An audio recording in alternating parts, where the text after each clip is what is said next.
देवराहा बाबा के बारे में आज तक किसी को पता नहीं है कि वो कहाँ उतार लिए। जैसे वो जानवर से बात कर लेते थे, हाँ। पानी पे चल लेते थे। बाबा को कभी मैंने आहार लेते नहीं देखा। 1918 और 20 के अंतराल में भयंकर बाढ़ आया, उसमें बाबा का वो सारा चीज बह गया और उसी के साथ बाबा भी बह गए। अरे नवासी की कुंभ प्रयाग में विश्व हिंदू परिषद पंडाल में आग लगी। बाबा बोले बच्चा क्या हो गया? हमने कहा सरकार आग लग गई है, बहुत बड़ी धुआं और लपट गई। अरे बच्चा जा गंगा जी के किनारे से थोड़ी मिट्टी ले आओगी। गए भाग के हम गीली मिट्टी ले आए। बाबा ने ऐसे गोला बनाया और ऐसे गोला को बना करके फेंका ऐसे, और जैसे ही बाबा ने फेंका अग्नि ऐसे एकदम सन। कि आजकल सिद्धियों का बहुत प्रदर्शन लोग कर रहे हैं और ये सिद्धियां नहीं, सिद्धि वगैरह ये चीजें जो है ना समाज में प्रयोग करने के लिए नहीं। लेकिन कोई बकरी योग कर रहा है, कोई बियर योग कर रहा है, कोई स्विमिंग योग कर रहा है, अजीब अजीब चीजें हो रही। ये योग ये अपने आप से छलावा। एक सनातन धर्म ही ऐसा धर्म है कि आप अपने इच्छा के अनुसार ईश्वर का चयन कर सकते हैं। शराबी भी है, वो भी भैरव भैरव बोल करके चढ़ा देता है, चढ़ा करके पी लेगा।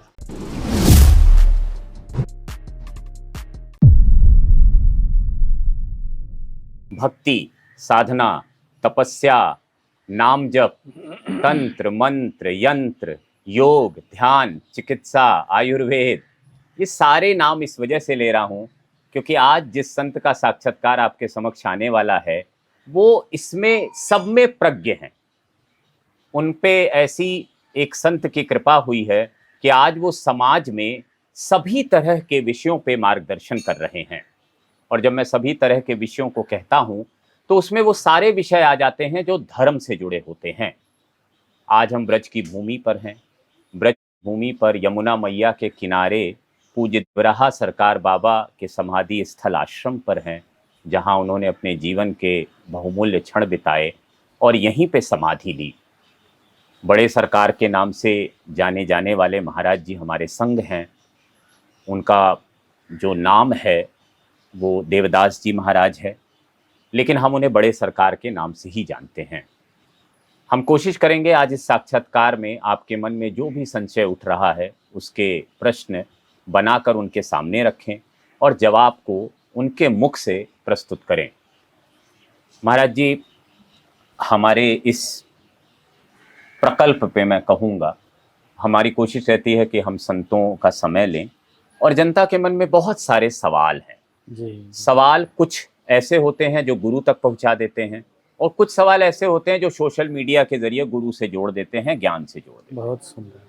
तो मूल भाव से शुरू करते हैं कि पूज्य देवराहा सरकार बाबा कौन थे? देखिए, बाबा के बारे में हम जहाँ तक समझ पाए हैं, मैं उनको ईश्वर मानता हूँ, क्योंकि गुरु मूलतः ईश्वर के स्वरूप होते हैं, ब्रह्म के स्वरूप होते हैं। और हमारे शास्त्रों में, वेदों में उनकी वर्णन अखंड मंडलाकारं व्याप्तं येन चराचरं तत्पदं दर्शितं येन तस्मै श्री गुरुवे नमः। जो अखंड मंडलाकार, ये जो पूरी सृष्टि है वो मंडलाकार है जी। और सभी जगह जिसकी व्यापकता है उसी का नाम गुरु है जी। इसीलिए वेदों में, शास्त्रों में कृष्णम वंदे जगत गुरुम भी कहा गया, परमात्मा को भी जगत गुरु जी। और गुरुदेव को भी जगत गुरु कहा गया। देवराहा बाबा के बारे में आज तक वास्तविकता किसी को पता नहीं है कि वो कहाँ अवतार लिए और कैसे अवतार लिए, परंतु कुछ ऐसी रहस्यमयी चीज़ें हैं जो बताती हैं कि बाबा अनंत काल से इस पृथ्वी पे रहे। जी। जैसे बाबा के महासमाधि के बाद मैं एक जगह गया, रांची में पालकोट स्टेट है। अच्छा। पालकोट स्टेट में नागवंशी राज फैमिली रहती है, अभी भी उनके नाती पोते हैं। जी। तो बाबा ने हमें बताया था कि बच्चा मैं वहाँ पे कायाकल्प किया था। अच्छा। कायाकल्प, हाँ हाँ, मतलब अपनी काया जीर्ण शरीर को छोड़कर नूतन कर लेना। अच्छा। शरीर छोड़ के जो होता है वो पर काया प्रवेश होता है, जैसे भगवान शंकराचार्य जी ने बिल्कुल, किया हाँ। था। तो मुझे बड़ा उत्सुकता था कि मैं जानूं उस चीज़ को। 19 जून 1990 में बाबा ने महासमाधि ली। मैं 91 में रांची पहुंच गया। राजा बड़े भक्त हैं, अभी भी हैं, बहुत वृद्ध हैं, गोविंद नाथ शाहदेव। उनके पिताजी थे कृष्णनाथ शाहदेव। उस समय वो जीवित थे, करीब 94 ईयर के थे। मैं गया और मैंने कहा कि मुझे उस स्थान पे जाना है जहाँ बाबा ने कायाकल्प किया। मैं उस स्थान पे भी गया। उनकी जो गढ़ थी, अभी तो वो लोग रांची रह रहे हैं, उनके पूर्वजों ने ही रांची शहर बसाया था। अच्छा। तो वहाँ गया, वहाँ से उन्होंने, नक्सलाइट लोग थे उस एरिया में, तो उन्होंने बहुत मानते हैं उनको। हाँ। तो मैं वहाँ पे उस गुफा में गया जहाँ बाबा ने कायाकल्प किया था, और उस गुफा को उन्होंने सफाई थोड़ी करवाई थी। सब मैंने अंदर देखा, जैसे बाबा ने बोला कि एक बहुत बड़ा गुफा है, उसके अंदर एक छोटा सा गुफा है, उसमें पानी निकलता है, वो सब चीज़ें वैसे ही मैंने पाया। तो मैंने वहाँ के जो राजा थे कृष्णनाथ शाहदेव जी, तो उनसे मैंने पूछा कि बाबा यहाँ कायाकल्प कब किए जी। तो उन्होंने बताया कि महाराज हमारे पूर्वज राजा थे, हाँ, उस समय, आज से हमारे चौथी या पांचवी पीढ़ी में बताया उन्होंने। उस समय बाबा यहाँ आए और वो बहुत वृद्ध थे। उन्होंने हमारे जो उस समय वर्तमान राजा थे उनको आदेश दिया कि बच्चा, मैं तुम्हारे राज्य में कायाकल्प करूँगा और मुझे कुछ औषधि और एकांत की आवश्यकता है, वो तुम उपलब्ध करवाओ जी। तो उन्होंने कहा जहाँ आपकी इच्छा हो, आपका राज्य है। तो बाबा ने उनको इंगित किया कि ये हमें स्थान पसंद है। तो वहाँ पे बाबा ने 3 साल तक उस गुफा में रह करके कायाकल्प। जब बाबा उस गुफा से बाहर निकले, शरीर, उन्होंने बताया कि 16 साल के युवा के समान था। तो राजा को देख के बड़ा आश्चर्य हुआ, ऐसे कैसे हो सकता है। उन्होंने बड़ा प्रश्न किए, फिर उन्होंने आग्रह किया कि मुझे विद्या सीखना है। तो बाबा ने कहा कि तू रजोगुणी बुद्धि वाला है जी। सतोगुणी और योगियों की विद्या है, मैं तुम्हें नहीं सिखा सकता। फिर राजा ने कहा कि मैं अगर सीखना चाहूँ तो क्या करना होगा। तो उन्होंने बोला, बच्चा तुम्हें घर गृहस्थी का त्याग करना है। हाँ। तो उन्होंने बताया, राजा ने 3 दिन के अंदर अपने भतीजे को राज्य गद्दी दे दिया। अच्छा। और सन्यास ले लिया। उस समय ईस्ट इंडिया कंपनी जी इंडिया में वर्क कर रही थी, तो उनके यहाँ से ईस्ट इंडिया कंपनी की बहुत बड़ी सप्लाई थी। तो उस समय ईस्ट इंडिया कंपनी की एक न्यूज़पेपर होती थी, छोटी सी पेज। हाँ। उसमें उन्होंने निकाला कि एक राजा ने योगी के चक्कर में आकर के और अपना राज्य त्याग किया। तो उसके बाद उन्होंने बाबा की शरण ली। बाबा ने उन्हें आत्मबोध करवाया और बहुत सारी विद्या सिखाई, कायाकल्प भी सिखाया। तो उस समय और अब तक में करीब 450 साल का समय है। अब ये 450 साल हो गया, और उससे पहले कहाँ से आए बाबा जी, कोई नहीं जानता। उसके बाद भारत के पूरे राज्य परिवार में बाबा प्रकाशित हो गए कि एक ऐसे योगी इन्होंने कायाकल्प किया, और राजा उनके शिष्य बन गए, साधु बन गए। तो उसके बाद पूरे भारतवर्ष के राजाओं ने बाबा को गुरु रूप में स्वीकार कर लिया। आज भी भारत के जितने राजघराने हैं, सभी के करीब सभी के परिवार, कोई शादी ब्याह होता है तो लोग यहाँ आते हैं। तो इस प्रकार से बाबा को राजाओं ने पहले बहुत मान सम्मान दिया। रीवा स्टेट में बाबा आमला बाबा के नाम से जाने गए। मध्य प्रदेश में अंबिकापुर स्टेट है, वहाँ पे पहाड़ी बाबा के नाम से। सभी जहाँ जहाँ भक्त मिले राजा लोग, उन्होंने प्रार्थना की कि महाराज हमारे यहाँ भी आइए, तो वहाँ जाके बाबा रहे। इस प्रकार से बाबा के अवतार का वास्तविक पता किसी को नहीं है। इतना पता है कि बाबा 400 साल पहले वहाँ आए जी। और उसके बाद फिर प्रकाश में आए। अब उससे पहले कहाँ रहते थे, क्या था, ये किसी को जानकारी नहीं है। तो महाराज जी, ये बड़ी विलक्षण घटना है और जी। चूंकि पूज्य सरकार के विषय में और भी बहुत सारी चमत्कारिक चीजें, जी। जैसे वो जानवर से बात कर लेते थे, हाँ। पानी पे चल लेते थे, और आप तो शिष्य भाव में रहे हैं, जी जी। तो वो क्या घटनाएं थी उनके जीवन की जो आपने देखी हैं? देखिए, जल पे चलने वाली जो घटना है हम्म। ये तो बहुत साधारण है। हम्म। बाबा त्रिकाल स्नान करते थे, अच्छा। कहीं भी रहें। हाँ। अधिकतर गंगा, यमुना, सरजू, नर्मदा, हाँ। इन्हीं के तटों पे बाबा का जीवन ही रहा है। अच्छा। कावेरी तट पे भी रहे हैं, हाँ। बाबा ने बताया। सोनभद्र के तट पे भी रहे हैं। हम्म। तो सुबह प्रभात काल में 3:30 से 4 बजे के बीच में हम्म। बाबा जहाँ रहते थे वहाँ 2 नाव लगाई जाती थी ऐसे, हम्म। और बीच में सीढ़ी बना करके बांस को पिल करके जी जी। और सीढ़ी बना दिया जाता था। जी। नाव के पर जाकर के बाबा सीढ़ी के साथ पानी में उतर जाते थे अंदर। हाँ। अंदर में उतर करके बाबा कम से कम 2 घंटा, 2.25 घंटा, 2.5 घंटा जल के अंदर रहते थे। जब जल पे आवाज़, छप छप की आवाज़ आती थी तो हम लोग वहाँ समझ जाते कि बाबा बाहर आ गए। और बाबा का ये नियम था, कम से कम पूरे दिन में 7 से 8 घंटा पानी के अंदर रहना। हर दिन? हर दिन, चाहे कोई भी मौसम हो। अच्छा। जी, बरसात हो, शीत हो, उष्ण हो, किसी भी मौसम में। और त्रिकाल स्नान उसको बोलते हैं। और बाबा जल के अंदर रहते थे, ये नहीं कि वहाँ बैठे हुए हैं, जी ना। जी जी। घाट। सीढ़ी पे नहीं, हाँ। अंदर चले जाते थे पानी के अंदर। तो इसीलिए बाबा को एक नाम जलेश्वर बाबा भी है। अच्छा। बस्ती में अर्जुन हिरनी एक जगह है, हाँ। ये यहाँ पे गोरखपुर के आगे जी। पड़ता है, सरजू जी के किनारे। अयोध्या से चल के जब चलेंगे तो जी।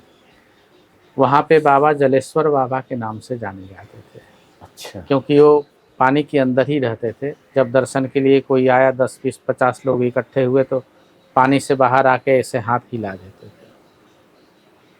ये हमें राजा महेंद्र प्रताप सिंह जी थे, अंबिकापुर के, उन्होंने सारी कथा सुनाई कि जब मैं छोटा था तो अपने दादाजी के साथ वहाँ गया था।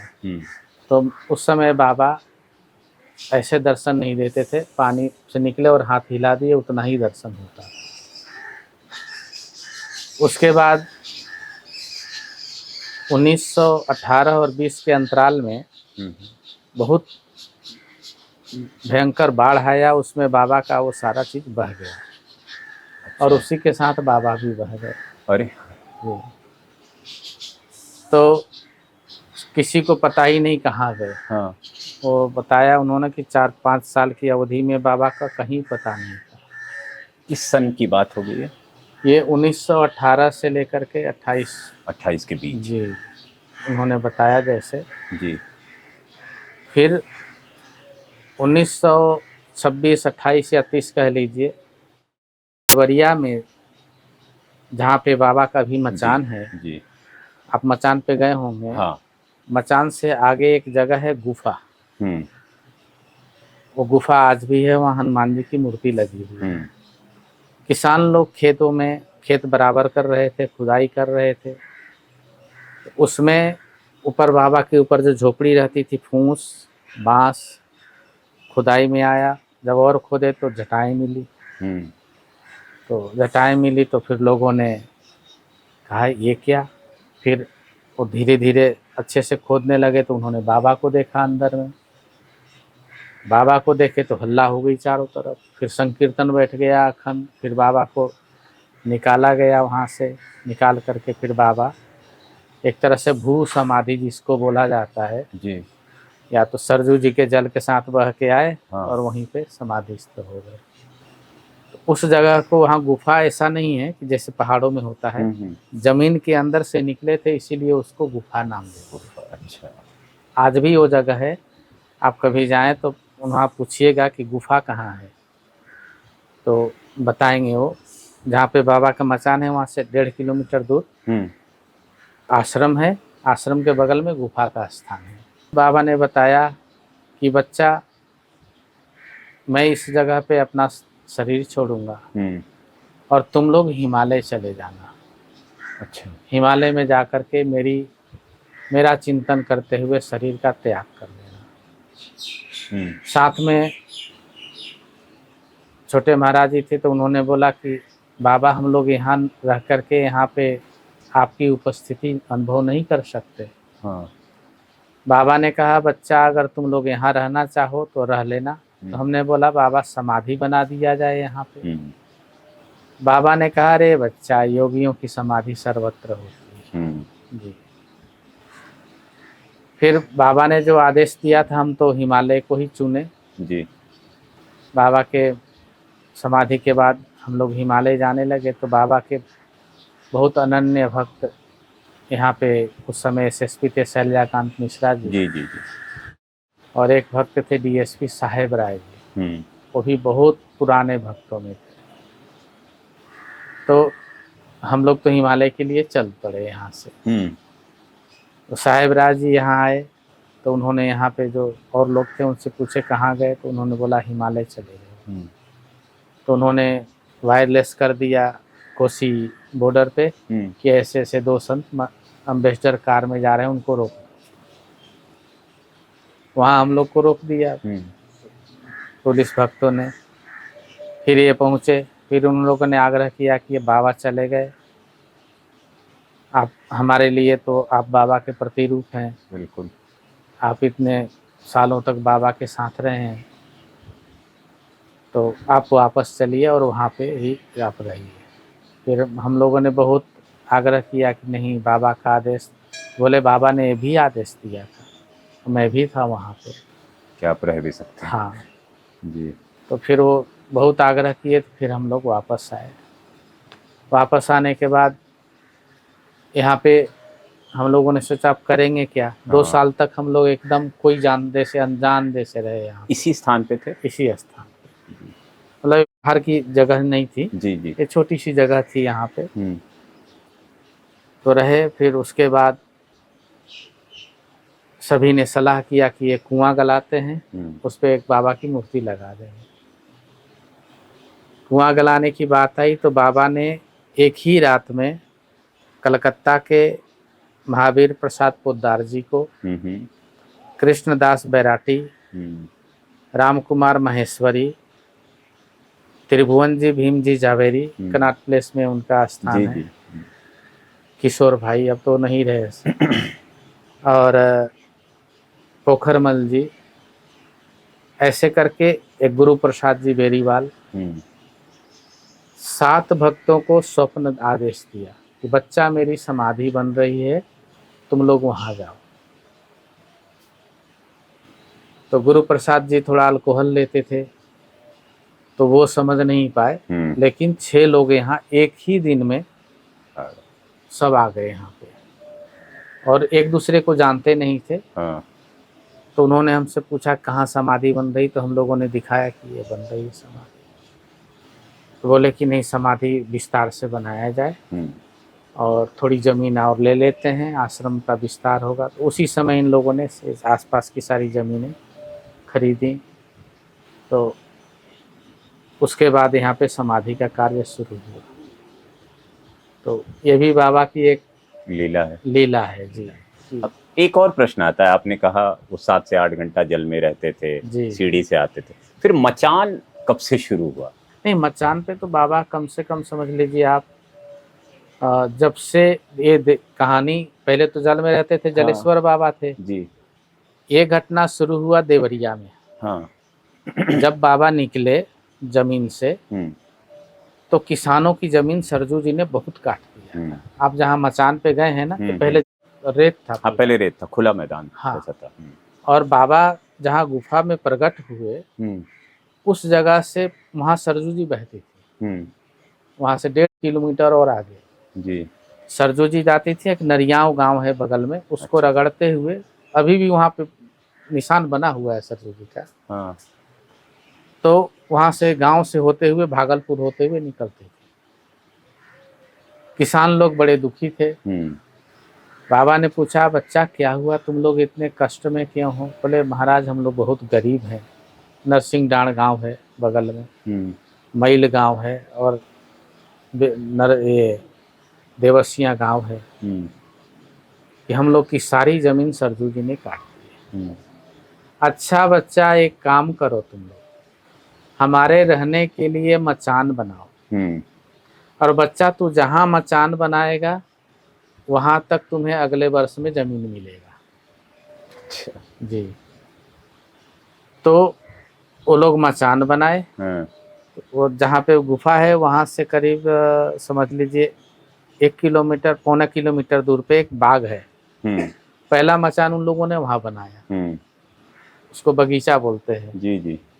तो बनाए तो सरजू जी आई और मचान के अंदर जितनी खाली जगह थी सब में बढ़िया मिट्टी भर के चली गई कई किलोमीटर तक। जी।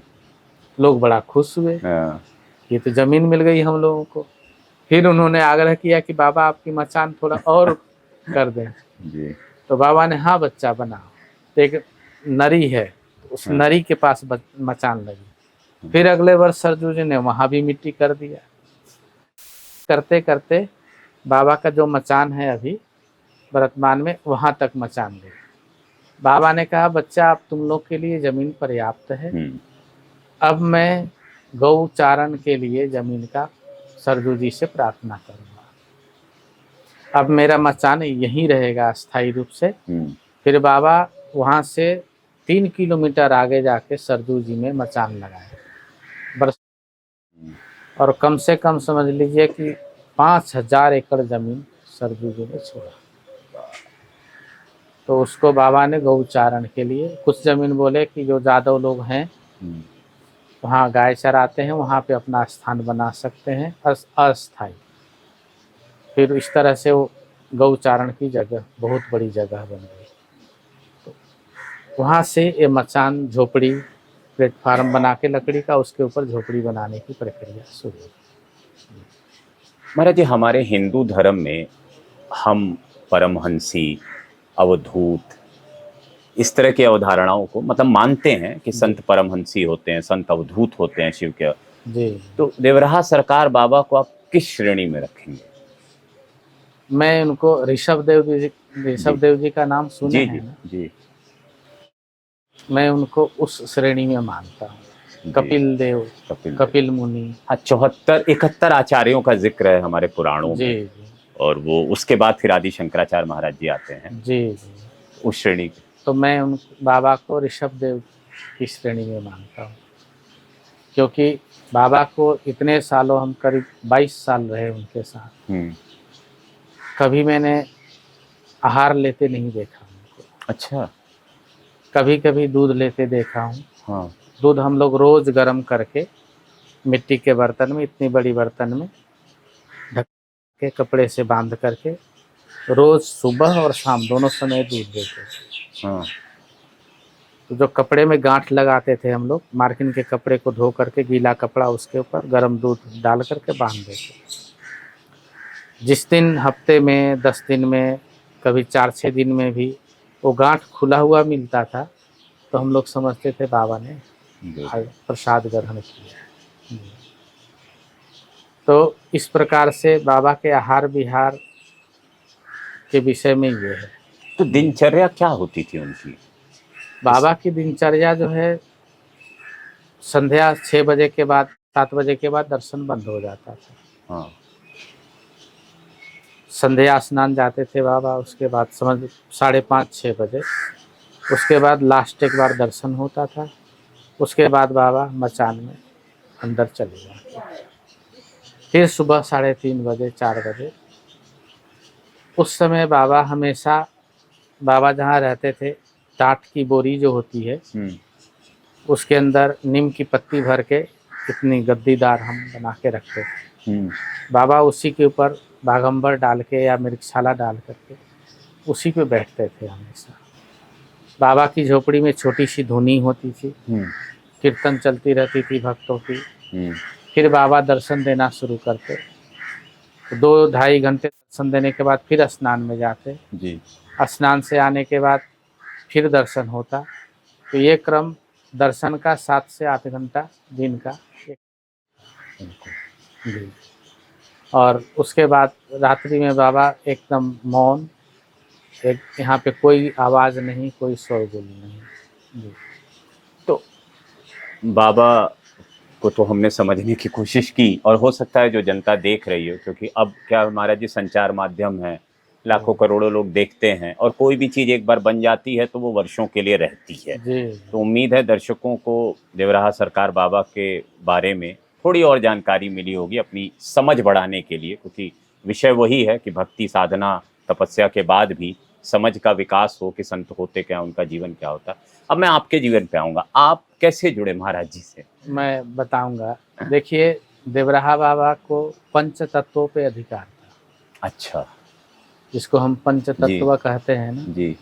पृथ्वी, जल, हाँ, वायु, भूमि, वायु, आकाश। अग्नि, आकाश। जी।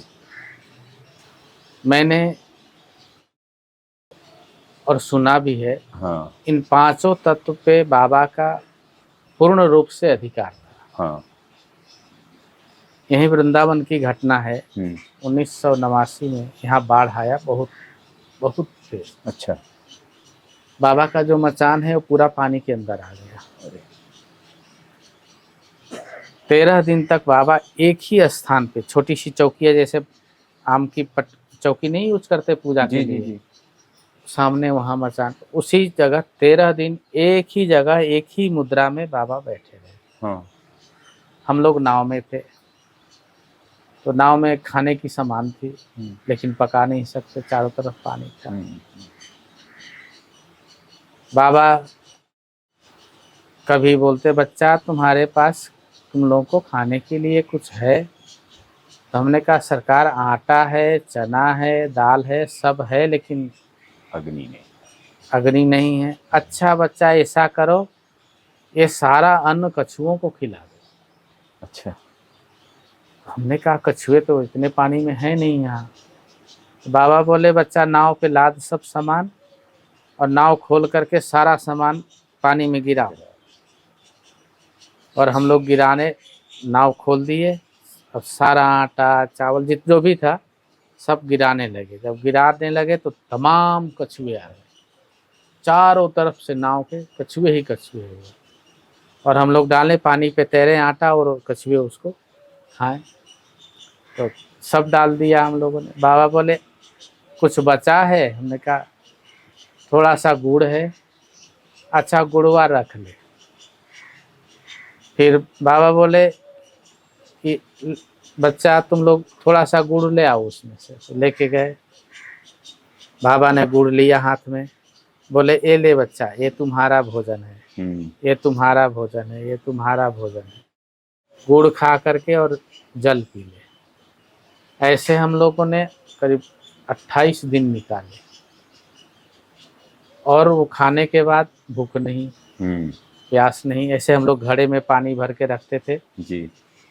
नीचे मट्टी बैठ जाती थी, फिर उसको फिल्टर करके पी लेते थे कपड़े से। उस समय जमुना जी कटाव कर रही थी। तो बाबा का मचान अभी जहाँ वो किनारा है ना, उस पार में, हाँ। वहाँ था। हाँ। अच्छा। हाँ, जमुना जी काटती गई। हाँ। एक मचान ये था, दूसरी मचान हम लोगों ने तैयार कर लिया। वो काटती ही हम लोग दूसरा तैयार कर लेते उससे पहले। हाँ। ये जहाँ मचान था, ये जहाँ आप समाधि देख रहे हैं जी। मचान का एक भाग कट गया, बल्लियां हिलने लगी, और जितने हम लोग साधक थे सब बीमार हो गए। बाबा बोले, बच्चा, तुम लोग का स्वास्थ्य ठीक नहीं है। नहीं है सरकार, क्योंकि हम लोग अस्वस्थ शरीर में ही मचान तैयार किए। तो हमने कहा, सरकार, जमुना जी ने कटाव शुरू कर दिया है।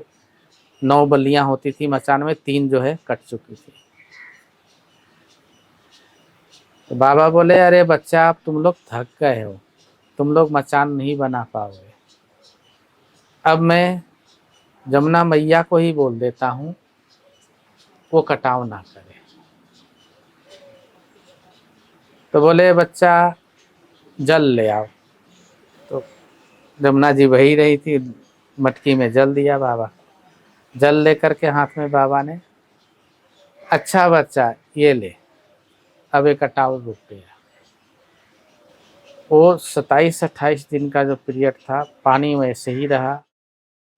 वो 3 बल्ली जो है हवा मतलब पानी में झूल रही थी, वो झूलती ही रह गई, कटाया नहीं हुआ। जब पानी उतर गया तो यहाँ पे मचान जहाँ देख रहे हैं ये, फिर बाबा इसमें शिफ्ट हुए और वो मचान था उसको भी हम लोगों ने रिपेयर करके रख लिया। बाबा रात्रि निवास उसमें करते, दर्शन इसमें देते। जी जी।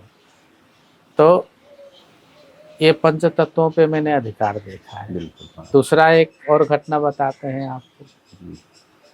नवासी की कुंभ प्रयाग में विश्व हिंदू परिषद पंडाल में आग लगी। बिल्कुल। हाँ।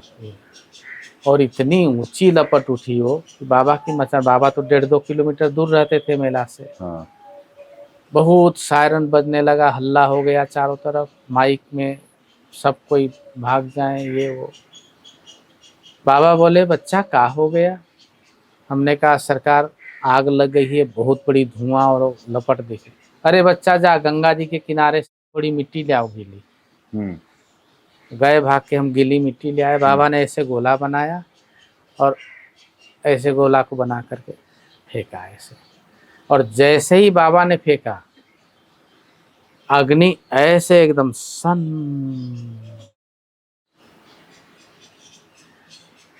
जैसे कुछ हुआ ही ना हो, धुआं धुआं दिखने लगे जी। उस समय कम से कम 50,000 लोग दर्शन कर रहे थे, सबने ये घटना देखा। तो योगियों को पंच तत्वों पे पूर्ण अधिकार होता है, इसीलिए वो अग्नि के माध्यम से, जल के माध्यम से, वायु के माध्यम से, आकाश के माध्यम से, हाँ। और किसी भी माध्यम, पंच तत्वों को माध्यम बना करके पृथ्वी के माध्यम से वो अपने को विलीन कर लेते हैं पंच तत्वों में और दूसरी जगह प्रकट भी हो जाते हैं। महाराज जी, इससे एक विमर्श भी है, सिद्धियों का विमर्श, कि जी। आजकल सिद्धियों का बहुत प्रदर्शन लोग कर रहे हैं और छोटी छोटी सिद्धियां हैं। ये सिद्धियां नहीं है ना, ये सब कला है। सिद्धि जिसके पास होता है वो शांत हो जाता है। जिस सर्प के पास मणि होता है ना, वो घूमता नहीं है। समझ रहे हैं ना? जिस संत के पास सिद्धि आ जाएगी ना, सिद्धि का मतलब है फल लग जाना। हाँ। जिस वृक्ष पे फल आ जाता है ना, वो झुक जाता है। समझ रहे हैं ना? जिस पे फल नहीं होता है वो तना हुआ रहता है। तो अब ये जो प्रदर्शन है, इससे नुकसान है धर्म का? धर्म तो देखिए, ये जो धर्म है, धर्म तो स्थिर है जी। नुकसान जो होता है वो अंधभक्तों का। कई लोगों को जैसे कोई बीमारी है, कोई तकलीफ है, उनको हम मंत्र बोल देते हैं, ये मंत्र जपो, मंत्र का प्रभाव होता है। बिल्कुल। क्योंकि मंत्र बनाए ही इसीलिए गए हैं, उनको रिलीफ मिल जाता है। क्योंकि मंत्र अर्थात मंत्र के देवता के साथ हो गए हो, तो उसकी ऊर्जा उनको मिलने लगे, आच्छादित करेगा ही करेगा, उससे उनको रिलीफ स्वाभाविक मिलता है। अब जो ये चमत्कार है और तरह तरह की चीज़ें हैं, उसमें भी बहुत सारे लोग जाते हैं बिलीव करके, और उस बिलीव जो है ना, उनका बिलीव उनको रिलीफ देता है। हाँ हाँ, समझ, लॉजिकल भी चीज़ है। हाँ। दवाई से ज़्यादा साइकोलॉजिकली आदमी और भगवान के प्रति आस्था जी जी। तो सिद्धि वगैरह ये चीज़ें जो है ना, समाज में प्रयोग करने के लिए नहीं है। बाबा ने कहा ये सब मदारी हैं। समझ रहे हैं ना? आप देख लीजिए, गांव में पहले मदारी घूमते थे, अब तो कम हो गए। घूमते थे, आपकी कागज़ पे लिखवा के लिखिए, आप बता देते थे क्या लिखा हुआ है। जमीन में बच्चे को गाड़ देते थे, टुकड़े टुकड़े कर देते थे बच्चों को, ये हमने अपने आँख से देखा है। ये प्रयागराज में तो कचहरी में एक बैठता है, हाँ। वो बता देता अच्छा तुम्हारा ये मुकदमा चल रहा है, इसमें ये फैसला आएगा, जाओ 20 रुपए लेके बता देता है, हाँ और वो सही हो जाता है। जी। तो ये चमत्कार नहीं है, ये एक कला है, समझ रहे हैं ना। और उस कला को ठीक है, खैर चल रहे हैं सभी। नहीं ठीक है, कलयुग। अब मूल मैं थोड़ा सा आपके जीवन पे आऊंगा फिर। मेरा जीवन, जी मैं बहुत बालकाल में बाबा के पास आया जी। जी। तो आपका तो मेरे, शरीर रूप में कहीं जन्म हुआ होगा। हाँ मेरा जन्म हुआ साधु में, वैष्णव में, जी। जो वैराग्य ले लेते हैं, संन्यास ले लेते हैं, हाँ। उनको जन्मभूमि पे जाना, जन्मभूमि का स्मरण करना, जन्म देने वाले माता पिता का स्मरण करना, ये सब अपराध माना गया है। ये 52 अपराध हैं, 72 अपराध हैं, हाँ। उनमें एक अपराध है जी। जब से मैं शरण में आया, जन्मभूमि पे नहीं गया। तो इसलिए मैं ये नहीं बता पाऊंगा कि मेरी जन्म कहाँ हुआ। नहीं ठीक है। हाँ, लेकिन बाबा जहाँ देवरिया में रहते थे उसके आसपास। मेरे माता पिता भी भक्त थे, दादा दादी भी भक्त थे, परदादा परदादी भी सब भक्त थे। करीब 5-6 कुल से, सब पीढ़ी से भक्त थे। हाँ। मेरे पिताजी ने ऐसा बताया कि उनको कोई संतान नहीं था। बाबा के पास गए तो बाबा ने 3 फल दिया उनको। गमछा रखते थे जी। तो गमछे में बाबा ने ऊपर से दिया, गमछे में रोके, एक फल गिर गया वहीं। तो ऐसा मानते थे कि वो मैं ही हूँ। चूंकि आपको गृहस्थ में नहीं रहना था, और तो बचपन में घर छोड़ दिया। घर छोड़ने के बाद मैं जीवनी बताऊं कि एक बार मैं मंदिर में गया, राम जी के राम दरबार में। हाँ। राम जी का नेत्र देखा। नेत्र देखने के बाद जैसे उन्होंने हमें हिप्नोटाइज कर लिया। अच्छा। जहाँ जाए वही दिखे। फिर राम राम शुरू किया, जपना अपने आप। खूब जप किया।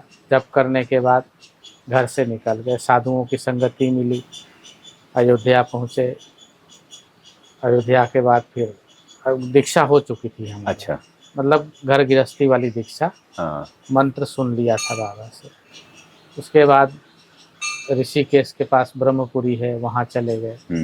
वहाँ एक संत रहते थे, बूढ़े बाबा, उनसे मिले। परमहंस थे वो भी। अच्छा। दीक्षा का आग्रह किया, फिर उन्होंने वापस बाबा के पास भेज दिया मुझे। मैं आया, कार्तिक मास था, पैदल ही आए ऋषिकेश से वृंदावन। हाँ नहीं, देवरिया। देवरिया गंगा जी के किनारे किनारे पैदल आए। कभी पानी में शवासन लगा लिया। चलते चलते पहुँचे वहाँ गाजीपुर के, वहाँ जहाँ पे गंगा जी सरजू जी का मिलाप होता है, वहाँ से फिर सरजू जी पकड़े। फिर बाबा ने दीक्षा दिया। दीक्षा देने के बाद बोले कि जाओ तप करो। तो वही स्थान जहाँ बता रहे, 500 एकड़ जो जमीन थी, जंगलात था वो पूरा, तो उसी में 2 साल वहाँ तप किए। तप करने के बाद फिर बुलवाए बाबा, बोले अब गौ सेवा करो। तो 60-70 गैया थी वहाँ गौशाला में, सेवा करने लगे। सेवा करने के बाद बाबा ने बोला अब उस बच्चे को हमारे सेवा में दो। तो मैं फिर सेवा में आया। वहाँ हमारे साथ गोकुलदास जी महाराज जी थे, बहुत वृद्ध संत थे। उनके साथ एक राम सकल दास जी महाराज थे। तो वो चले गए, उनकी सेवा निवृत्ति हुई थी, मेरी भर्ती हो गई। तो इस तरह से जो संत योगी होते थे, जिनको बहुत सारी मतलब परीक्षण होती थी जी। हमारी भर्ती डायरेक्ट हो गई, नहीं तो बड़े गुरु भाई जो हैं, जो गुफा जहाँ बता रहे हैं, वहाँ से निकल करके एक विशेष जगह पे रहते थे, मचान के बगल में। अच्छा। झोपड़ी बोली जाती थी उसको। हाँ। तो वहाँ के जो अच्छे संत होते थे, योगी होते थे, उनकी तैनाती वहाँ होती थी जी। अब उनमें से जो बाबा की सेवा के लिए कोई चाहिए, तो वहाँ से साधु यहाँ आते थे बाबा की सेवा। इस तरह से बाबा ने हमें सेवा दिया, शरणागति दिया, और अभी भी मैं उनकी सेवा में तो आपने योग भी सीखा, जी, ये सब कब हुआ? ये सब बालकाल में ही हुआ। उस समय योगाभ्यास हम लोगों ने किया। हमारे गुरु भाई थे, जी। बहुत बड़े-बड़े योगी थे। हाँ। आयुर्वेद के अच्छे ज्ञाता थे वो, जी। ज्योतिष के अच्छे ज्ञाता थे वो। हम्म। तो उन लोगों ने सब चीज़ें सिखाई हम लोग। बाबा ने आदेश दिया, बच्चा इनको ये शिक्षा दो। तो हम लोग योगाभ्यास तो हम गौ सेवा के साथ ही शुरू कर दिए। योगाभ्यास, आयुर्वेद, ज्योतिष, ये सब उन्होंने बचपन में ही सिखाना, संतों ने सिखाना शुरू कर दिया। हम्म। हम लोगों को लिखना पढ़ना नहीं आता था, तो वहाँ पे कोई लिखने पढ़ने की वो भी नहीं थी। हम्म। स्लेट आती थी, स्लेट पे वो लोग लिख करके बता देते कि ऐसे है। और हमारे कुछ गुरु भाई थे, वो बिल्कुल पढ़े नहीं थे, मौखिक ही सारा समझाते थे। अच्छा। इस प्रकार से योग में अष्टांग योग की जो यम, नियम, आसन, प्राणायाम, प्रत्याहार, धारणा, ध्यान, समाधि, ये सारी चीज़ें हम लोगों को वहीं करवाई गई, समाधि तक। उसके बाद फिर सेवा में आ गए हम बाबा के। जी, तो इस प्रकार से फिर आयुर्वेद का सब चीज़ों का शिक्षा दिया गया कि वनस्पति हैं, इनके गुण क्या होते हैं, इनको कैसे लेना चाहिए, कब उखाड़ना चाहिए, कैसे सेवन करना चाहिए। तो बहुत सारी वनस्पतियों की शिक्षा हुई। जी। तो अब का जो काल है महाराज जी ना, उसमें लोग गुरुओं के पास जा रहे हैं, खोज खोज रहे जा रहे हैं, क्योंकि उनको पता लग जाता है ये गुरु हैं, ये गुरु हैं। कुछ बहुत लोकप्रिय भी हो गए हैं, ब्रज के भी हैं, बाहर के भी हैं। तो जी, जो गुरु तलाशने की जो प्रक्रिया है, और आपके कुछ वीडियो स्थिर गुरु कैसे तलाशें, तो ये गुरु तत्व कैसे मिलता है? देखिए गुरु तत्व जैसे ब्लड ग्रुप मिलता है ना, जी। समझ रहे हैं ना, बिल्कुल। वैसे ही गुरु तत्व मिलता है। आप तलाशिए, और जहाँ गुरु के पास पहुँचेंगे, हाँ। अंतःकरण में एक प्रसन्नता, शांति और समर्पण की भावना अपने आप उठने लगेगी। तो इस प्रकार से गुरु की खोज होती है। कबीर साहब ने कहा एक बाणी, घर घर तो गुरुआ फिरे, कोई हमरी दीक्षा ले, की बूढ़े की उबरे, टका परधनी दे। परधनी कहते हैं कपड़ा को, टका कहते हैं रुपया। जी। तो उन्होंने कहा कि आज तुम चाहे बूढ़ बूढ़ जाओ, मतलब डूब जाओ, या बूढ़े की उबरे। आप तो गोरखपुर के हैं, जी। तो जी। जी। बूढ़ना मतलब समझते हाँ, होंगे, हाँ, हाँ। उबरना मतलब समझते ही हाँ। होंगे कि तुम उबरो या डूबो, हमें कपड़ा और दक्षिणा दे दो। तो ये गुरुओं की उन्होंने उस समय खंडन व्याख्या की, किया। हाँ, खंडन ही किया। जी, तो जो वास्तविक शिष्य होता है जी। और गुरु की खोज होती है उसको, तो गुरु जो है उसको जैसे ब्लड ग्रुप मिलता है आपका, आउरा मिलता है आपका, ऐसे ही गुरु जो होता है उसको आके मिल जाता है।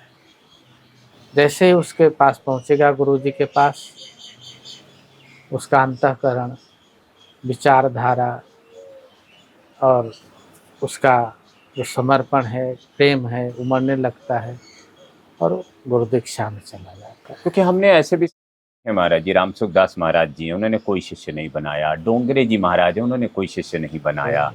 मुरारी बापू आजकल हैं, वो भी कहते हैं मैं कोई अपनी लेगेसी नहीं छोड़ के जाना चाहता हूँ, जो मैं कर रहा हूँ मैं वही करना चाहता हूँ। राम सुखदास जी महाराज जी भी बाबा के बहुत दर्शन करते जी। थे, मैंने उनको देखा है। जी। डोंगरे जी महाराज मतलब प्रति वर्ष 2 बार 3 बार आ जाते थे। डोंगरे जी को बाबा ने कहा बच्चा ये साधु है। तो उन्होंने शिष्य नहीं बनाया, लेकिन उनके फॉलोअर बहुत हुए। बहुत। समझ रहे हैं? हाँ, हाँ, हाँ। आपको सोशल मीडिया के जरिए बहुत सुन रहे हैं, और बहुत सारे सवालों के आप जवाब भी सहजता से उनको दे। तो मैं एकदम जीवन से शुरू करता हूँ कि जीवन में इतने कष्ट क्यों हैं? देखिए, कष्ट के बिना जीवन ही नहीं है। हाँ। आपको मैं एक कष्ट की पद्धति बताता हूँ। एक माँ बच्चे को जन्म देती है, उस समय माँ को असह्य पीड़ा होता है, और बच्चे को भी असह्य पीड़ा होता है। तो जन्म ही पीड़ा के साथ है। और पीड़ा ही उसके जीवन का सहायक है। हम्म, समझ गए ना? हम्म, पीड़ा ही मनुष्य को बढ़ाता है। आज तक जो भी बच्चा जन्म लेता है, जी, थोड़ा सा दूध ज़्यादा पी लेगा उल्टी करेगा, कम पिया उल्टी करेगा, हाँ। दस्त लग जाएगा। तो कष्ट ही उसकी वृद्धि ही कष्ट में होती है। पर महाराज जी, आज का जो मानव है ना, वो इस कष्ट को ना सुविधा से दूर करना चाहता है। एसी लगा देगा, हो गर्मी ही नहीं लगेगी। सकता, नहीं हो सकता। एसी तो लगा लेगा, हाँ। सुबह उठेगा अकड़ा हुआ उठे, हाँ। समझ रहे हैं ना? फिर थोड़े दिनों बाद उसको अर्थराइटिस हो जाएगी, हम्म, ये हो वो हो गई, अस्थमा हो गई, फलाना।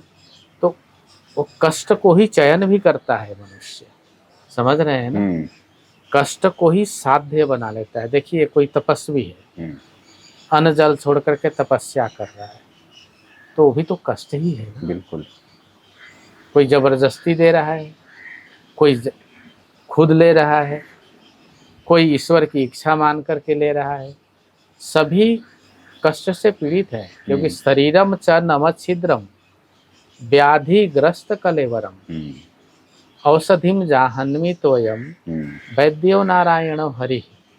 ये जो 9 छिद्रों वाला शरीर है, हम्म, व्याधिग्रस्त, व्याधियों से ग्रस्त है ये। ग्रस्त है। कलेवर कहते हैं घर को, व्याधियों का घर है ये। अब व्याधि के घर में रह करके और कष्ट से बचना चाहें हम्म, तो संभव नहीं है।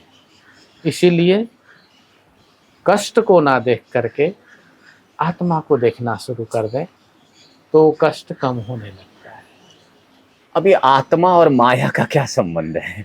माया तो देखिए भगवान की दासी है। अच्छा।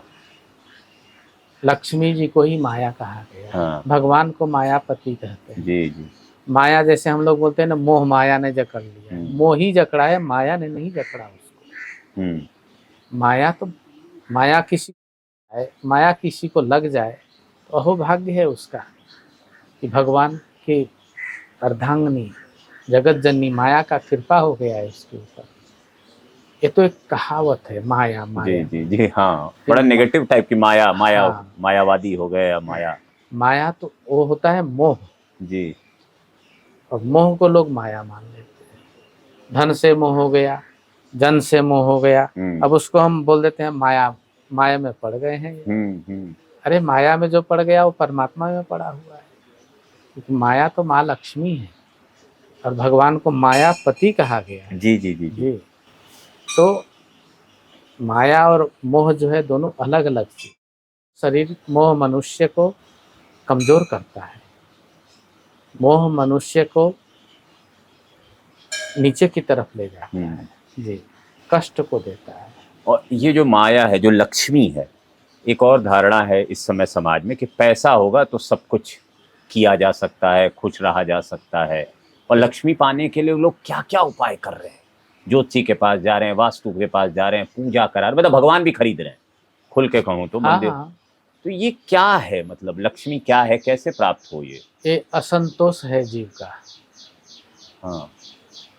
क्योंकि जब जीव असंतोष में जीता है ना, हाँ।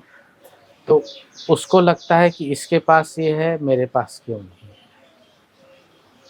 उसके पास ये है तो मेरे पास क्यों नहीं है। तो बाबा ने हम लोग को बोला कि रूखा सूखा खा के ठंडा पानी पियो, देख पराई चूपड़ी क्यों ललचावे जीव। तो बाबा ने कहा बच्चा संतोषमय जीवन होना चाहिए। हमारा सिद्धांत है कि अगर किसी के पास है तो मैं प्रार्थना करूं कि हे परमात्मा उसको और देना, और दोगे तो कोई अच्छा काम करेगा, समझ रहे हैं। कोई कष्ट में है तो उसके लिए हम नित्य प्रार्थना करते हैं। जितने यहाँ पे लोग आते हैं, कम से कम 500, 700, 1000 सैटरडे संडे में अभी तक कम से कम 200-250 लोग गए होंगे सुबह से। तो सब प्रार्थना के लिए आते हैं। अब सामूहिक प्रार्थना मैं सुबह और शाम गुरुदेव को देता हूँ। गुरुदेव ने हमें वचन दिया है कि बच्चा तुम्हारा काम है भक्तों की प्रार्थना मुझे सुना देना। बाकी सब मैं संभाल लूंगा। ये भी एक घटना है, जी। सुनेंगे? हाँ बिल्कुल। ये बाबा ने वहाँ समाधि लेने से पहले हमें आदेश दिया जी। कि बच्चा, तुम्हें मैं आदेश दे रहा हूँ, मेरा आज्ञा है, तुम मचान पे बैठ सकते हो। बच्चा, तुम गुरु मंत्र दीक्षा देना। तो उस समय हमने बोला मचान पे तो मैं नहीं बैठूंगा। अरे बच्चा, जब हमारी इच्छा होगी तो मैं तुम्हारा कान पकड़ के बिठा दूंगा। और मैंने बोला बाबा, गुरु मंत्र मैं नहीं दूंगा। बाबा ने बोला काहे बच्चा, का हो गया? तो हमने कथा में सुना था कि गुरु मंत्र देने पे जी। जो जिस शिष्य को गुरु मंत्र देते हैं उसके आधा पुण्य, अच्छा। आधा पाप गुरु को हो जाता है। हाँ हाँ हाँ हाँ। और गुरु का पुण्य उसको मिल जाता है। तो हमने कहा सरकार में जिसको दीक्षा दूंगा उसका आधा पाप हमें लेना पड़ेगा। बाबा हंसने लगे और बाबा बोले, अरे बालक, तू बुद्धिमान तो बनता है लेकिन बुद्धिमान है नहीं। बच्चा, तू खाली मंत्र सुना देना और बच्चा बाकी सब मैं संभाल लूंगा। जब कोई आए हमारे शरणागति में आग्रह करे तो बच्चा मंत्रवा उसको सुना देना, बाकी हम सब संभाल लेंगे। तो इसीलिए फिर मैंने दीक्षा देना, मंत्र सुनाना शुरू किया। जी। तो सिद्ध महापुरुषों की अद्वितीय लीला होती है, कृपा होती है। जो लोग आपके पास आते हैं कष्ट लेकर, ये तो दुनियावी ही कष्ट लेकर आते हैं मूलतः, बेटी जी। की शादी नहीं हो रही, नौकरी नहीं लग जी, रही है। जी। तो हमने आपके वीडियो में देखा आप बहुत सारे समाधान भी बता देते हैं, इन मंत्र का जाप कर लो, ऐसा जी। कर लो। तो एक जीवन जीने का सहज तरीका क्या है? देखिए, सहज तरीका यही है कि मनुष्य को हमेशा विचार करके चलना चाहिए। विचार मनुष्य को श्रेष्ठ बना देता है और विचार मनुष्य को निम्न में भी बना देता है। बिल्कुल। प्रत्येक व्यक्ति को विचारवान होना चाहिए। अगर हमारे पास कष्ट है तो हमें विचार पूर्वक उस कष्ट का निवारण करना चाहिए। अगर हमारे पास कमी है तो उस कमी पे भी विचार करके तब निवारण करना चाहिए। बिल्कुल। जब मनुष्य विचारवान हो जाता है तो अपने कष्ट को बड़ी ही सहजता से निवृत्ति पा लेता है। आज के समय में मनुष्य विचार नहीं करता, बस उसको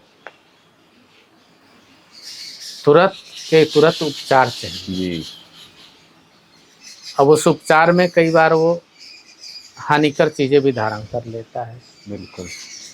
अब स्वाभाविक है, देखिए ज्वर है, बुखार है, 100 से ऊपर हो तभी दवाई लेना चाहिए, अन्यथा 100 से नीचे हमारी हीलिंग सिस्टम है। महाराज जी, लोग मेडिकल स्टोर हो गए हैं, जी। 20-20 दो दवाइयाँ खा रहे हैं दिन में। जी जी। हर चीज के लिए दवा खा रहे हैं। अब हर घर में थर्मामीटर, थोड़ी भी चढ़ी बुखार दवाई खा ली। हाँ। ये प्रवृत्ति दवा की ही नहीं है, उनकी जीवन की प्रवृत्ति बन गई, भोगवादी प्रवृत्ति है। हाँ। तो शास्त्र का वचन है, भोगे रोग भयम सुखे क्षय भयम बीते चराग्यो भयम विद्यायाम कलिभिस्तपे करण भी रूपाद भयाम योषिति इष्टे शोक भयम रणे रिपु भयम काये कृतादात भयम चेत्थम जन्म निरर्थकम क्षितितले विष्णु पदम निर्भयम। मनुष्य भयभीत जीवन जीता है। हाँ। तो मनुष्य का जो ये जीवन शैली है ना, इसलिए महत्वपूर्ण धन को देता है मनुष्य। वो सोचता है कि धन से ही हमें हर चीज प्राप्त होगा। बाबा के एक भक्त थे, तो वो अक्सर आया करते थे, तो इंदिरा गांधी जी के लिए प्रसाद लेके जाते, कभी तो उनके लिए ज्ञानी जैल सिंह के लिए, और वो थे मध्य प्रदेश वाले शर्मा जी, क्या नाम था उनका, देखिए भूल गए, शर्मा जी जो राष्ट्रपति रहे 2-3 बार, शंकर दयाल शर्मा जी, वो भी बड़े भक्त रहे बाबा के। तो उन सब के लिए प्रसाद लेके जाते थे।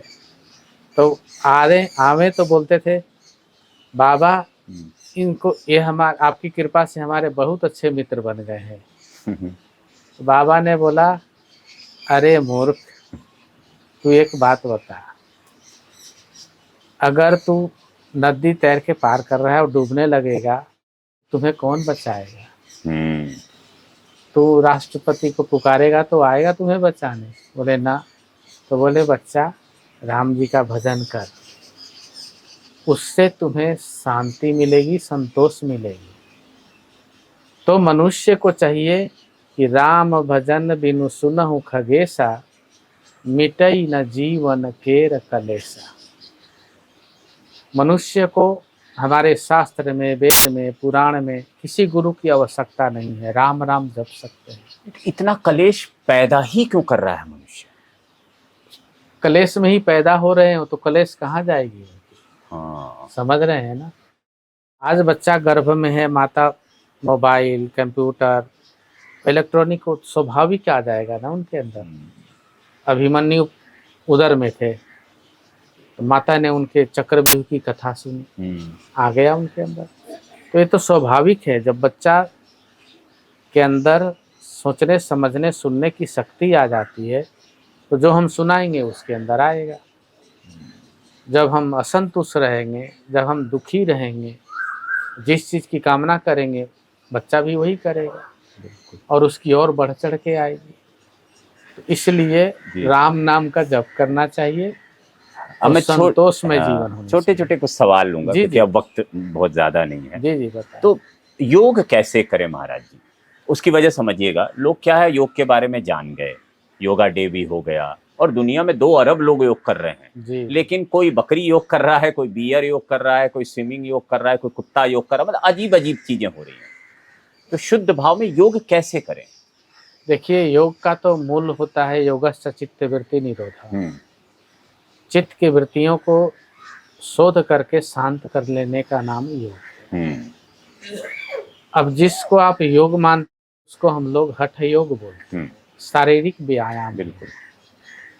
ये 84 लाख प्रकार की योनि है और इतने प्रकार की ये चीज है, परंतु भगवान शिव ने 84 लाख प्रकार के आसन बताए, 84 प्रकार के आसन मुख्य बताए जी।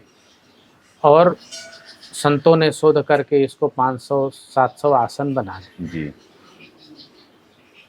आसन करने से मनुष्य की शरीरी शुद्धि होती है, शरीर के अंदर स्थिरता होता है और विकार से मुक्त होता है। बिल्कुल। योग जो है, अष्टांग योग के अंदर जो मूल योग है वो है यम और नियम। बस जिसने यम और नियम को धारण कर लिया जी, परम योगी अपने आप हो जाए। समझ रहे हैं ना। यम के अंदर पूरी जीवनी शिक्षा है, नियम के अंदर पूरे जीवन की क्रियाकलाप के बारे में बताया गया है कि मनुष्य को कैसे रहना चाहिए, क्या करना चाहिए। अष्टांग योग की ये 2 पांव हैं और जो इन दोनों पांव पे खड़ा हो गया वो योगी है। और बाकी हठ योग जो है जी, ये शरीर के लिए है। आसन प्राणायाम जो है वो भी शरीर को शुद्ध करता है। अभी जैसे क्रिया योग, राज योग, भक्ति योग, जो विभिन्न प्रकार हैं। योग तो नाम है। अच्छा। भक्ति है तो भक्ति में योग जोड़ दिया, भक्ति योग मीरा जी हैं, भक्ति की है, भक्ति योग बन गया। अच्छा। किसी को वैराग्य आ गई है, मतलब भाव है वो। हाँ, तो योग को जोड़ दिए उसके साथ। योग का मतलब होता है, दूसरी मतलब आपको समझाते हैं, योग स्वरूपस्य द्वय भवत एकस्य। योग का स्वरूप है कि 2 मिला करके एक हो जाए। तो भक्त है और भगवान है, दोनों एक हो गए, योग हो गया। स्त्री और अद्वैत ये कहता है महाराज जी कि आत्मा परमात्मा एक ही है। द्वैत कहता है कि आत्मा परमात्मा अलग है। फिर विशिष्टाद्वैत और भी तरह के द्वैताद्वैत। तो किस विचार को अगर कोई सच में हिंदू धर्म का अध्ययन दर्शन के हिसाब से करता है, न्याय मीमांसा तमाम चीजें वैशेषिक और आर्य, तो किस ओर चले, क्योंकि देखिए अध्ययन लोग कर रहे हैं, जी चेतना पैदा हुई है हिंदू धर्म को लेकर, सनातन बहुत अब प्रसिद्ध हो गया है शब्द, जी। तो कहाँ से शुरू करें यात्रा? देखिए कबीर साहब ने सीधे सीधे कहा, नदिया एक घाट बहु तेरा, कहत कबीर वचन के फेरा। हम्म, और एक सनातन धर्म ही ऐसा धर्म है कि आप अपने इच्छा के अनुसार ईश्वर का चयन कर सकते हैं। और अगर देखिए कोई धर्मात्मा है तो जी। धर्म पुरुष नारायण के शरण में जाएगा। हम्म, कोई मतलब हर व्यक्ति के लिए मार्ग है। हाँ। शराबी भी है, वो भी भैरव भैरव बोल करके चढ़ा देता है। चढ़ा करके पी लेगा, जी। समझ रहे हैं ना। हाँ। लेकिन ये योग नहीं है, हम्म, ये सिद्धांत नहीं है, ये अपने आप से छलावा है, समझ रहे हैं ना। हाँ। मनुष्य को जीने की जो कला है ना, वो तत्व बोध से ही प्राप्त होता है। अन्यथा यह जीव टेढ़े मेढ़े चाल चलते हुए कहीं न कहीं जाके गिर जाता है। तो अंधेरे में चलना और प्रकाश में चलना दोनों में बहुत अंतर है। प्रकाश में अंधा भी अच्छे से चल लेता है, अंधे को भी अंधकार नहीं भाता। हाँ। समझ रहे हैं ना। जी जी जी। तो अज्ञानी को भी ईश्वर के बिना कोई नहीं भाता। ये सब मार्ग बने हैं, परंतु इन मार्गों में सुख नहीं है, शांति नहीं है, और जो तत्व बोध चाहिए वो नहीं है। उसके लिए तो जीव को आत्मा के सामने प्रकट होना ही पड़ता है, चाहे वो भक्ति मार्ग में हो, ज्ञान मार्ग में हो, वैराग्य मार्ग में हो, क्रिया मार्ग में हो, किसी भी योग में हो। हाँ। उसे आत्मसाक्षी करना ही पड़ता है। नाम जप की बहुत महिमा आजकल कही जा रही है, और हम वृंदावन में बैठे हैं तो ना, यहाँ तो नाम जप का काफी वो है, तो क्या है नाम जप? देखिए नाम और जप, हाँ। नाम किसी का भी नाम है जी। अब नाम हम अगर राम का नाम लेते हैं, हाँ। राधे राधे बोलते हैं, कृष्ण का लेते हैं, हाँ। नाम जो होता है ये इस प्रकृति का ऊर्जा है। अब नाम को हम जैसे, आपका नाम क्या है? भव्य। भव्य। हमने बोला भव्य जी, भव्य जो हमारे शब्द निकले भव्य, हाँ। ये शब्द के रूप में हमारे अंदर से बाहर निकले। जैसे ही बाहर आता है, हाँ। इसकी आकृति तैयार हो जाती है, समझ रहे हैं ना। और उसका इफेक्ट तुरंत हमारे चेहरे पे आता है। पहले अगर किसी ने किसी को गाली दिया तो गाली देने वाले को बाद में अनुभव होता है, उससे पहले गाली देने वाले को उसका चेहरा, उसका स्वरूप आप देखेंगे तो नेगेटिव एनर्जी। बिल्कुल। ऐसे ही जो नाम जप है वो परमात्मा का नाम है। जब हम परमात्मा के नाम का उच्चारण करते हैं तो उसका स्वरूप शांतम शाश्वतम, वो शांत है, शाश्वत है, अचिंतम अव्यक्तम अनंत रूपम, शिवम प्रशांतम अमृतम ब्रह्मजोनिम, समाधि मध्यांत विहीनमेकम, विभुम चिदानंदमरुतम अद्भुतम। वो शांत है, शाश्वत है, सत्य है।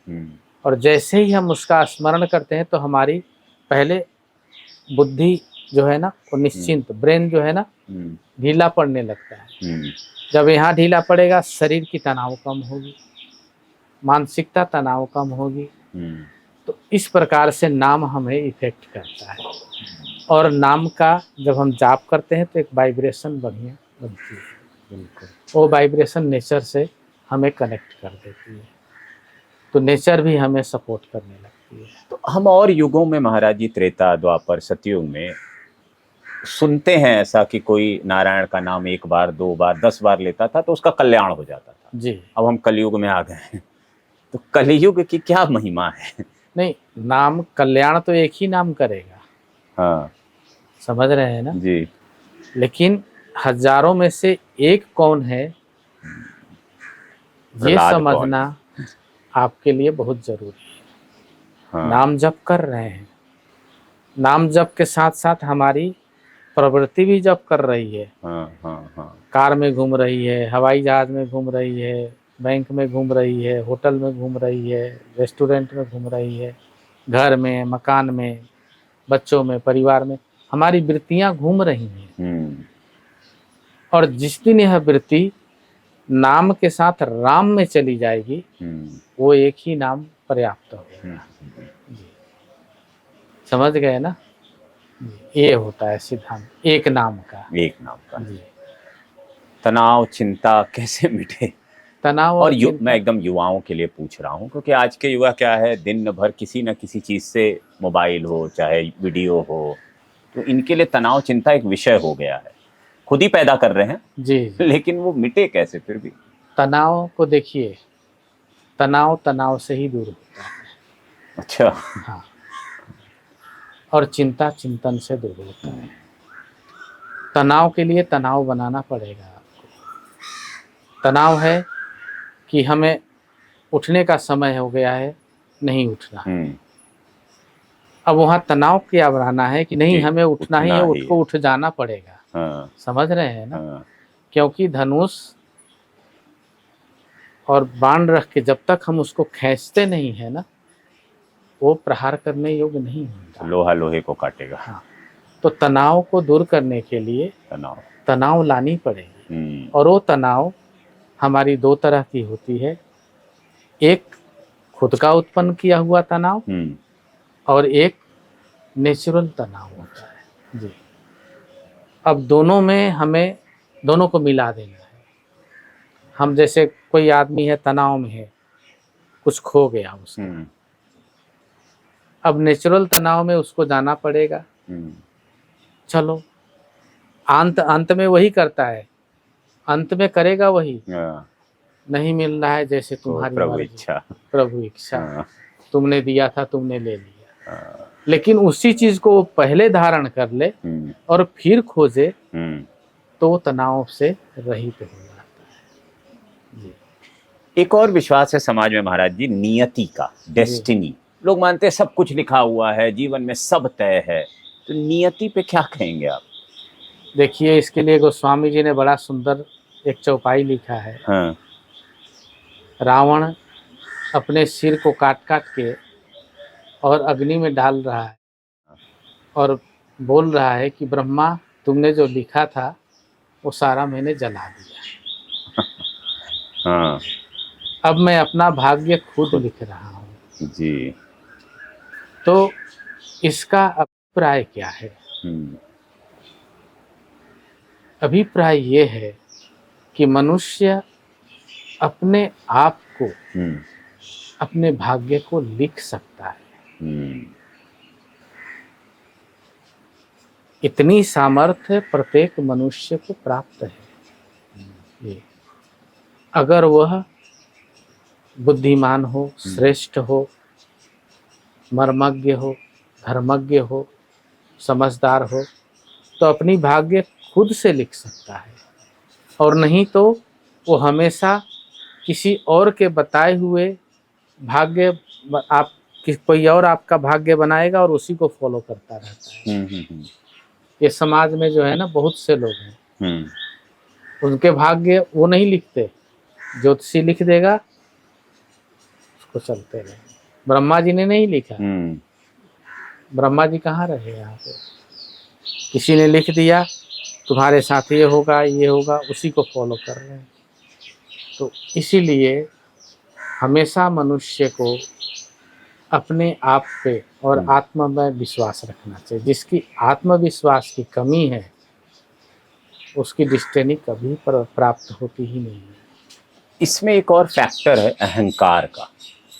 अहंकार तो तब आएगा जब कुछ हो, यही दिक्कत है ना, तभी है अहंकार। हाँ, और जो बिना कुछ हुए मनुष्य के अंदर अहंकार है, हाँ, तो मानसिक संतुलन बिगड़ा हुआ है उसका।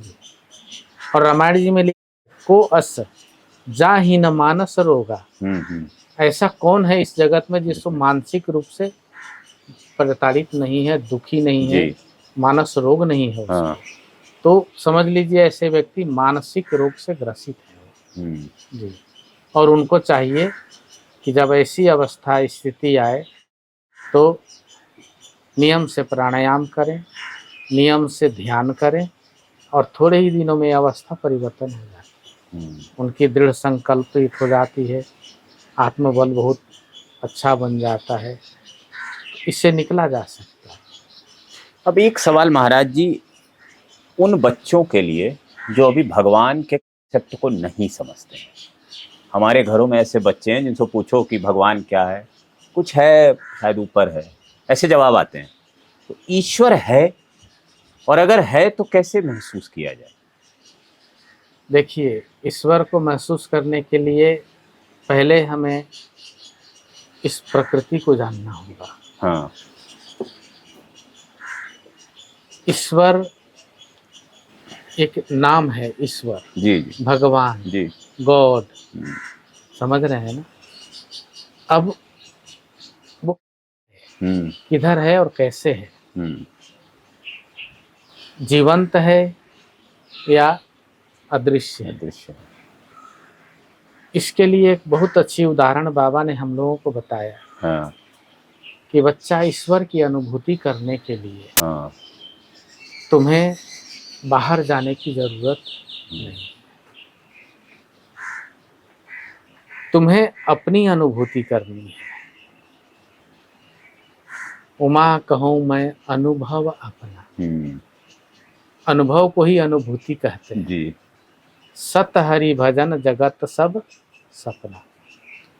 तो पहले उन्होंने अपने अंदर अनुभव किया, तब उन्होंने बोला कि सत्य हरि भजन जगत सब सपना।